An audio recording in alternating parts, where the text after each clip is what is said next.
నమస్తే రమగారు. నమస్తే జయ. రమగారు, పూజ చేసేటప్పుడు మనసు ఒక్కొక్కసారి పరిపరి విధాలా ఆలోచిస్తా ఉంటుందండి. మనశ్శాంతి కోసమే మనం భగవంతుడి దగ్గరికి వెళ్తాం, భక్తితో వెళ్తాం, ప్రతిరోజు పూజ చేసుకుంటాం. కానీ అక్కడ కూర్చున్నా కూడా మనసు లొంగదండి ఒక్కొక్కసారి. ఏవేవో ఆలోచనలు. వెంటనే అనిపించేస్తది మనకి, అమ్మో! ఏంటి నేను దేవుడి ముందు కూర్చొని ఇట్లా ఆలోచిస్తున్నాను. మనసుని ఎందుకు నేను లగ్నం చేసుకోలేకపోతున్నాను అట్లా అనుకుంటాం కదా! ఎట్లా అండి? మనసు ఫోకస్డ్‌గా ఉండటం. దేవుడి పరిపరి దగ్గర. విధాల పోతోందంటే ఏదో కష్టమో, ఇబ్బందో, తీరందో ఏ రకంగానూ ఆ తీరడేందుకు అవకాశం లేనిదో అయ్యుండొచ్చు. లేదా మనకేవో మహత్వాకాంక్షలు, ఇదేదో కావాలి, అలాగైపోవాలి, ఇలాగైపోవాలి, అవి కూడా అయ్యుండొచ్చు. ఈ పూజ అనంగానే జయ, మనసు లగ్నం చేయటము ఇవన్నీ తపస్సులో సాధ్యపడతాయి. పూజల్లో కొంచెం తక్కువే ఉంటుంది. పూజ అనేసరికల్లా ఎన్ని రకాలు ఉపకరణాలు. తపస్సు, ధ్యానము, మెడిటేషను అనుకో, నువ్వే ఎక్కడో చోట కూర్చుంటావు అంతే కళ్ళు మూసుకుని.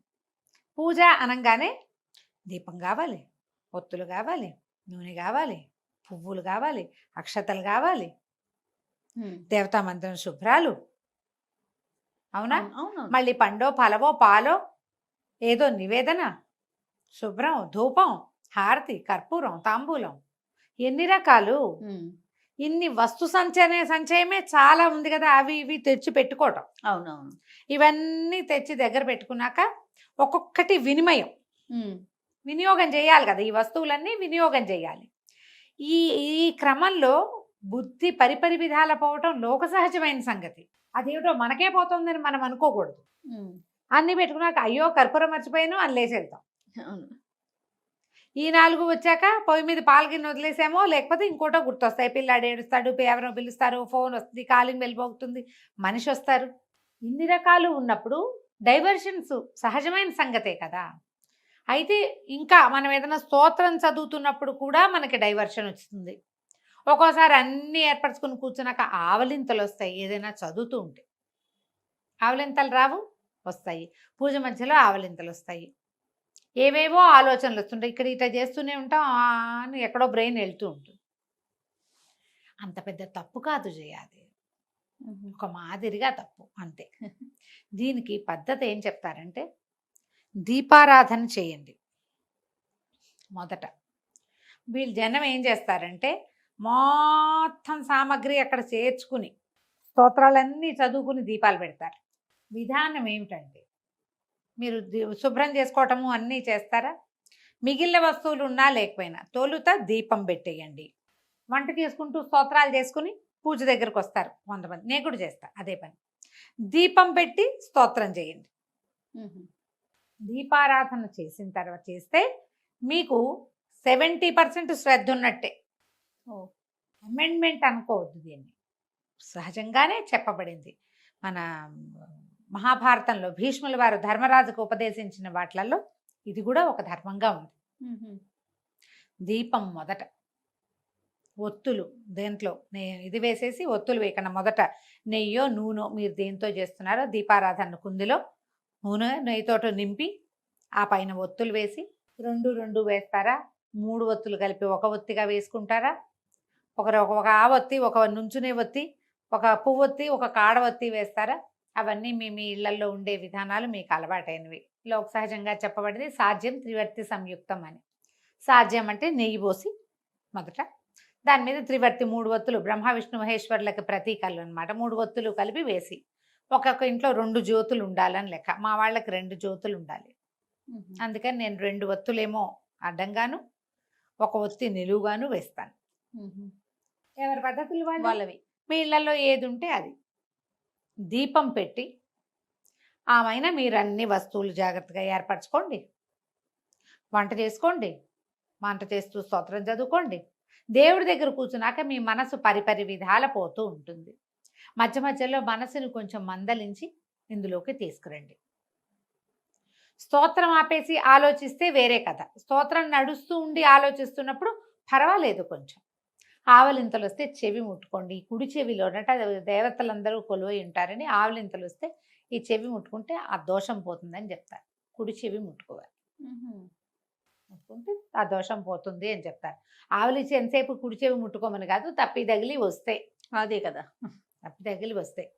ఇప్పుడు ప్రధానమైనది ఏంటి, ఎంతో కొంత ఒక నమ్మకంతో ఒక విధానాన్ని అవలంబిస్తున్నాం మనం. నమ్మకము విధానములో మార్పు లేనప్పుడు చిన్న చిన్న డిస్ట్రాక్షన్స్ వచ్చినా అది పెద్ద తప్పిదంగా నాకేదో నెత్తని చేస్తాడు భగవంతుడు, పగ తీర్చుకుంటాడు అనుకోద్దామా. భగవంతుడు ఏమిటి, ఆయన ఏమైనా డానా మన మీద పగ తీర్చుకోవడానికి? అలా ఎందుకు చేస్తాడు? మనుషులకి సహజంగా ఉండే దౌర్బల్యాలని భగవంతుడు క్షమిస్తాడమ్మా. సహజ దౌర్బల్యాలు, మనకు ఆవలింతలు, తుమ్ము, అవి అలాంటివి మనం ఆపుకోలేము అవునవును. కదా. దాన్ని ఆయన ఏమండు, నువ్వు చేయవలసిన విధానం మాత్రం చెయ్యి. ఏదైనా ఆలోచన పోయినప్పుడు ఒక్క నిమిషం ఇది ఆపి అదేదో ఆలోచించుకుని అప్పుడు ఇటు రావాలి. మళ్ళీ వదిలేసి మళ్ళా దారిలోకి రండి. చాలా మంది అడుగుతారు, పరిపరి విధాలు పోతుంది, పరిపరి విధాలు పోతుంది అని. మనం మెడిటేషన్ కూర్చుంటామా, ఓంకారం అదే చేస్తాం.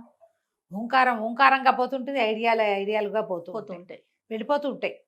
అస్సలు ఒక 5 నిమిషాలు కూడా కళ్ళు మూసుకొని కూర్చోలేమమ్మా. అవును. చాలా కష్టం. వీటికి ప్రాక్టీస్ పెట్టుకోండి. నా ఐడియా నేను చేసేది చెప్తున్నా మీకు. 9 మినిట్స్ ఇన్ అండ్ అవుట్ చేయాలి, నా లెక్క చేయాలి. 9 నిమిషాలు. ఇప్పుడు నేను వాచ్ లేకపోయినా 9 నిమిషాలు ఇన్ అండ్ అవుట్ చేయగలను. అలవాటైపోయింది నాకు. స్టాప్ వాచ్ పెట్టుకోండి, మన టైమర్ పెట్టుకోండి. 1 మినిట్. 1 నిమిషంలో మీరు ఎన్ని శ్వాసలు లోపల తీయగల లెక్క పెట్టద్దు, నిమిషమే లెక్క. క్రమంగా అది విధానం మీకు అలవాటు అవుతుంది. ఆ పూజలో కూర్చున్నప్పుడు కూడా గాఢంగా శ్వాస తీసి వదిలిపెట్టండి. ఎప్పుడైతే మీ మనసు బయటికి పోతుంది అనిపిస్తుందో ఒకసారి ఇన్ ఫుల్గా పూర్తిగా మంచి గాఢమైన శ్వాస తీసుకుని వదిలిపెట్టండి. ఒకవేళ ఏదైనా భరించరాని సమస్య, ఇబ్బంది అవి ఉంటే మళ్ళీ గాఢంగా ఊపిరి తీసుకోండి. భగవంతుడి వైపు ఎటు కూర్చున్నారు అటు కాకుండా రెండో పక్కకు తిరిగి కూర్చోండి. ఒక్క నిమిషం పాటు నిట్టూర్పు వదిలిపెట్టండి. అని వదిలిపెట్టేస్తే సగం ప్రెషర్ లోపల నుంచి వెళ్ళిపోతుంది. అనుభవిస్తే కానీ అది తెలియదు. నిట్టూర్పుతో అమ్మా అనుకుంటే మనకేదో ఫ్రీగా ఉన్న ఫీలింగ్ వస్తుంది. దేవుడా అనుకుంటే కూడా బాగా గాలి తీసుకుని సాదాగా గాలి వదిలి మనం పూజలో పడచ్చు. మీకు భరించరాని ఇబ్బంది ఉన్నప్పుడు గాలి తీసుకోవటం 2-3 సార్లు నిట్టూర్పులు వదిలి రిలాక్స్డ్గా ఫీల్ అవ్వడానికి ప్రాక్టీస్ చేయండి. అప్పుడు మీకు దేవుడి మీద శ్రద్ధ కుదురుతుంది. కుదురుతుంది డెఫినెట్గా. ఒకవేళ అలా కూడా సాగట్లేదు, ఈ స్తోత్రం ఆపేసి ఒక 5 టైమ్స్ ఒట్టిగా ఓంకారం చేయండి. గాఢంగా శ్వాస తీసుకోవటం, లెంగ్దీ ఓంకారం, అది కూడా పనిచేస్తుంది. ఆ పూజ కాస్త ముగించి మీరు ఏం చేయదలుచుకున్నారో అది చేసుకోండి. ప్రధానమైంది ఇలా అవటం వల్ల అదేదో అవుతుందని ఇలాంటి భావాల్లోకి వెళ్ళొద్దు. ఇలాంటి నెగిటివ్ థాట్స్, మనకి ఏదో సమస్య ఉండే కదా ఆలోచనలు వస్తున్నాయి, నెగిటివ్గా ఏదో కొంప కూడా మునిగిపోతుందేమో, దేవుడు కూడా కోపం వస్తుందేమో, ఇలాంటి భావాలు వచ్చినాయంటే మీ తాలూకు స్ట్రెస్ లెవెల్స్ ఇంకా పెరిగిపోతాయి. దానివల్ల మీరు ఇంకా కొంచెం అశ్రద్ధ అయిపోతారు దేవుడి విషయంలో కదా. దాన్ని పెంచుకోవద్దు. ఏమీ అవదు. మన్ని పుట్టించింది భగవంతుడు, ఆయన పట్ల శ్రద్ధగా ఉండటం మన బాధ్యత. అంతే. బాధ్యతను నిర్వర్తించేటప్పుడు అప్పుడప్పుడు అటు ఇటు మళ్ళీ దారిలోకి వద్దాం. ఇలా ఆలోచించి ఈజీగా వెళ్ళిపోండి. తప్పకుండా రమ్మగారు. నమస్తే. నమస్తే.